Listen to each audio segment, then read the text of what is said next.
Hi friends, thanks for connecting with me today. I hope that you've had a good week.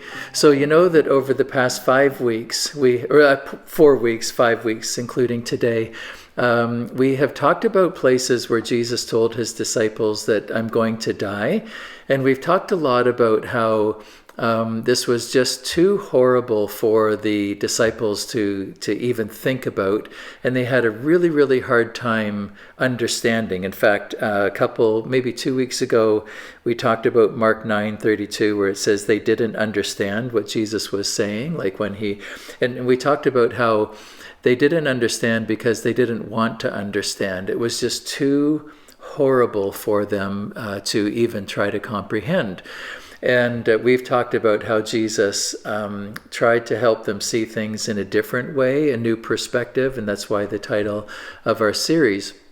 And so today, we're going to talk about how Jesus used the imagery of a seed going into the ground, and which is painful and difficult, but that seed, Jesus said, is going to bring something beautiful, right?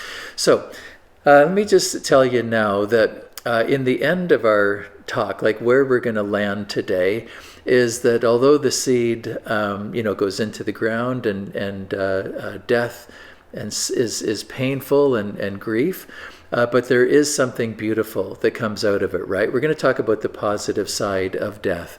But I want to begin by saying, though, that death and losing somebody that we love is very, very painful. And there's no sugarcoating it. There's no, death is really hard.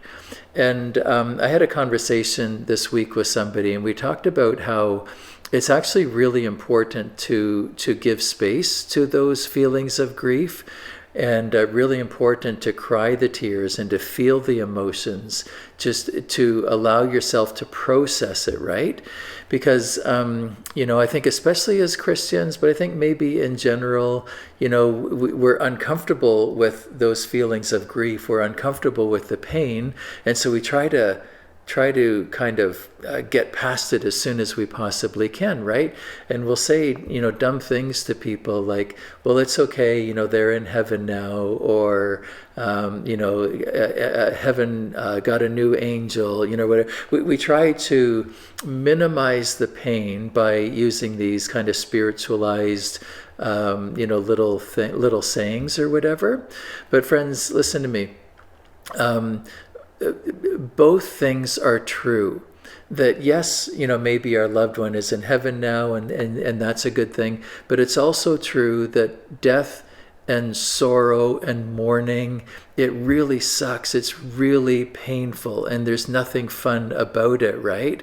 And so we can hold space for the pain and the suffering, and also have faith in our hearts. Those two things can go together. They can coexist. I always figure that if Jesus made space for tears and for suffering, mourning, then maybe it's okay for us too. In John 12, or maybe in John 10 or so, when Jesus raised Lazarus from the dead, it says that Jesus wept, the shortest verse of the Bible. Jesus wept because he was entering into the pain and the suffering of Mary and Martha, and everybody else around, right? But also in his own suffering, I need to catch up to my notes here, in Mark 14, where it tells about Jesus just before he was killed. He's in the Garden of Gethsemane, and he's really wrestling with this whole thing. And it says that he became deeply troubled and distressed. And he told them, Peter, James, and John, who were with him, he told them, "My soul is crushed with grief to the point of death." My soul is crushed with grief to the point of death. And friends, maybe you have lost somebody, recently or, some time ago, and maybe you understand what those words, my soul is crushed with grief. And so my point is that both of those things can coexist, the pain, the suffering, and it's actually healthy and important for us to process and feel the pain, cry the tears. It's an important part of that process, right? So that's good and healthy, actually. But also the what we're going to talk about is also true, and it's also healthy. Okay, so let's jump into what I wanted to say today. Right after, and by the way, this weekend is Palm Sunday kind of weekend. And so at our gathering on Sunday, we're going to read from John 12, Palm Sunday and Jesus the Triumphal Entry and all of that. And right after that, there's this real uproar about Jesus tied to the resurrection of Lazarus. And so there's a real high, around Jesus. And just as we've seen in previous weeks, there are the highs and the lows. There is the high of Palm Sunday and people super, excited about Jesus. But then Jesus says, but wait a minute, don't get ahead of yourself. I'm going to die, right?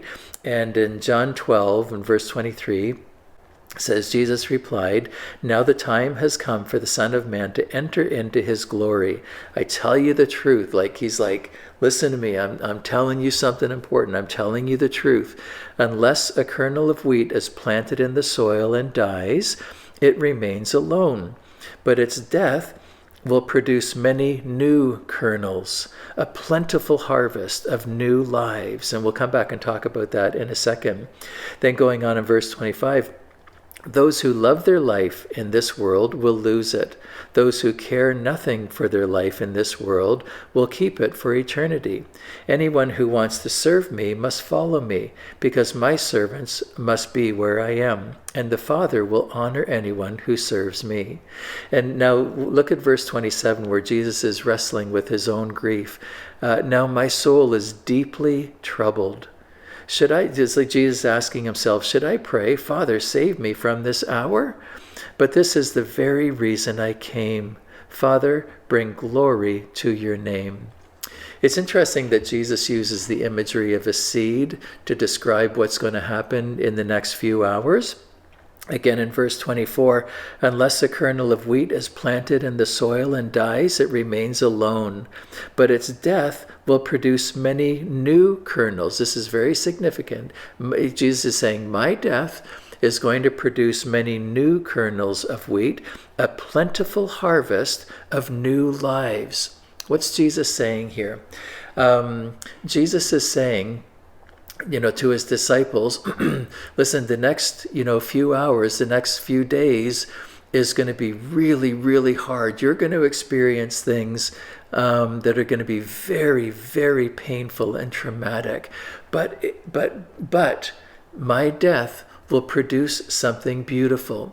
And that something beautiful has implications for us, 2,000 years later. That something beautiful is that Jesus is saying, my death is going to provide healing for your soul, for your weary, sick and broken soul. I am going to provide healing for your broken soul. But also there is something important here that Jesus is, and actually John is making a very clear point of. John wrote his letter to non-Jewish people, to a Gentile audience. And John, in John 12, verses 20 to 22, he tells this interesting little detail about some non-Jewish people, non-Jewish leaders who came to Jesus for a meeting, for a discussion. And immediately, as a result of that discussion, it says, Jesus replied in verse 23, it says, Jesus replied, I'm going to die in the kernel and many new kernels and a plentiful harvest, right? John, I think, is making a very clear point here that previously the message of Jesus, the message of God and his goodness and everything was really focused on the Jewish people, right? But John is making a point here that when Jesus dies, that message is going to be expanded to every single human being on the earth, right? That message is for everybody. And so Jesus is saying that I'm going to die, the seed of my life is going to be planted, and it's going to have something beautiful is going to come out of it. In the same way, that when loved ones die, or even one day when we all die, there's pain associated with that, and suffering and grief for those who are left behind. But something beautiful can and will, come out of that for us.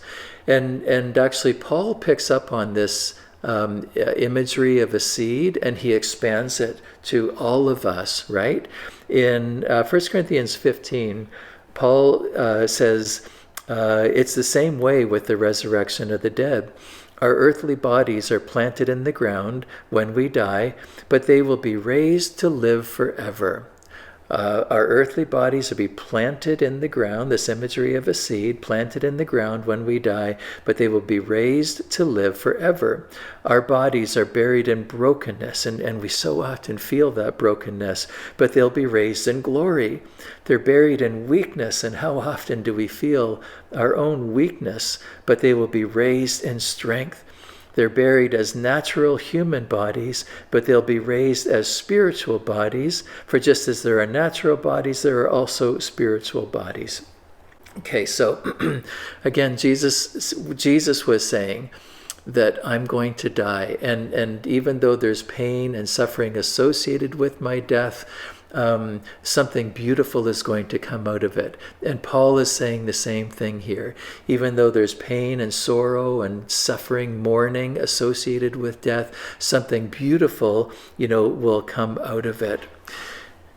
Friends, I probably, if you've been around for any amount of time, I'm sure that I've told you that it was 10 years ago, in the Sunday between Christmas and New Year's 10 years ago, so a little over 10 years ago now, my dad passed away. And my dad had Alzheimer's. If you've been around, I'm sure I've told you that.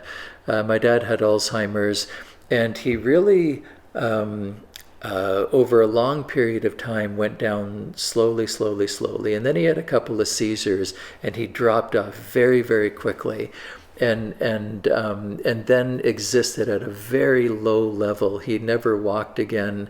I don't think he ever talked again, like really communicated.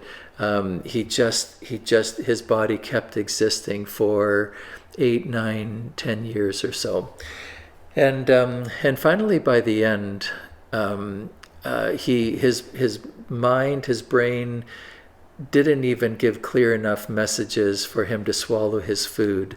Like he didn't even know enough to swallow food or water or anything. And so he just wasted away and eventually passed away. In the last week, we knew that he was really coming down to the end. And I remember he was over in Mississauga where I grew up. I remember going over to Mississauga and just sitting in his room, just having just some quiet time and reflection, with him, and thinking about how beautiful it is that, in fact, I wrote in my journal, it's just astounding to me how in a matter of days you will be transported from this life to eternity in heaven. My father was a wonderful person who loved Jesus, and we have every confidence that today he's at home in heaven with Jesus, right? And I remember just this thinking about how profound and powerful it is to transition from this life, to eternity. And when we finally got the word, we were actually over in Mississauga having lunch with my mom on a Sunday afternoon, and they said come, because his passing is imminent. And so we went over. We had a couple hours with him, and we were playing some, music on his little CD player, and it was such a beautiful and peaceful time that we had with him. Now, not always is a person's passing beautiful and peaceful like this, but my dad's was very peaceful. And, again, as his breathing slowed and as he took his last breath, his breathing was slowing down, and we were reading, if I remember correctly, like some of the Psalms, to him, and just kind of saying goodbye and everything. And in that moment, when he breathed his last, it was such a powerful and profound moment that he went from, literally from his weakest moment on earth, where his body just shut down and he breathed his last. He went from his weakest moment to his greatest strength. He went from death to being more alive than he had ever been in his entire life. Like he went from, this life to eternal life. Like in that split second when his eyes were closed, but when his earthly life eyes closed and he opened his eyes to see Jesus, what a profound and powerful moment that was. And I think that's exactly what Paul is saying here, that there will be a day when all of us, nobody escapes death, unless, the Jesus returns in the rapture, but that's kind of a whole other thing. Nobody escapes death. And in that moment, when we are at our weakest physical moment and we transition into eternity to meet the one that we love, our beautiful Jesus, what a moment that will be. And friends, even though death, and again, I come back to where I started, even though death and pain and grief and mourning is so painful, and in the words of Jesus, it's soul-crushing sometimes. It's so painful, and there are tears associated with that, and painful emotions associated with that are good, and we need to process and make space for those. That's true, and it's also true that death gives birth to something beautiful that we can't even imagine in eternity in heaven. So on Sunday, we're going to talk about both of those. We're going to talk about, in our conversation, the pain and the suffering of mourning somebody that we lose. And we're also going to talk about looking forward to eternity in heaven. All right? So my time is up. I need to go. I hope that you have a great day, and hopefully you can join us on Sunday. Food will be served at 10:30, and our worship and conversation will start at 11. God bless you, friends. Have a great day.